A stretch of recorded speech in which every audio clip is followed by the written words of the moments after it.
Hi, my name is Michael Brennan. I'm from Second Muse. And I'm Chris Gertie from NASA.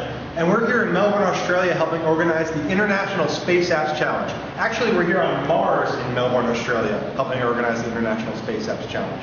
And we're going to take a look at some of the groups who are working on those challenges right now. Let's have them tell you in their own words.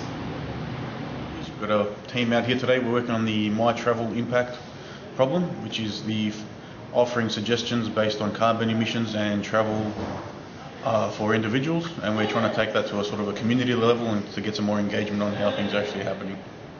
I'm just trying to get some carbon emissions for cars and motorbikes, so we can try to get some actual analytics coming out of the data that we're trying to collect.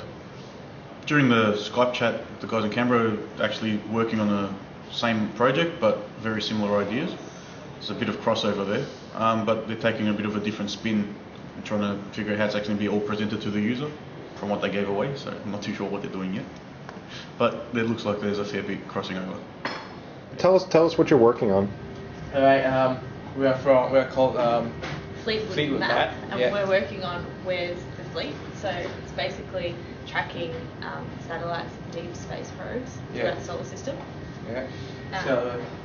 What we're trying to do is going to develop an iPad app. So with that app, the user will be able to input the specific, like for instantaneous time, where they want to see for a specific satellite on a specific location. Maybe it's for example, Cassini.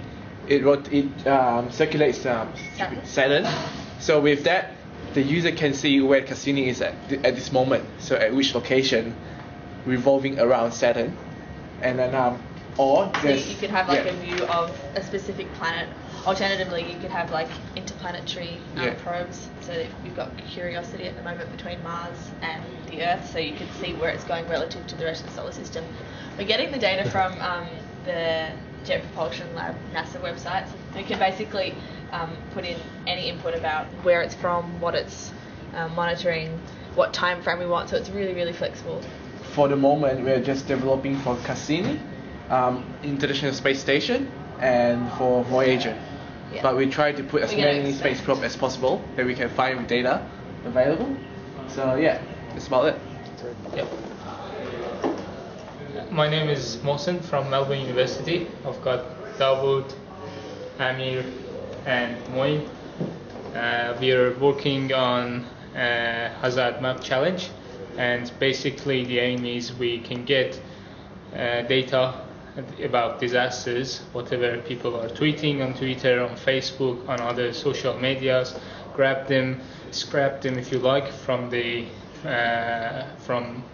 social media and map them on an interactive web mapping environment, and the public can see it, use it, and be aware that what's happening around them.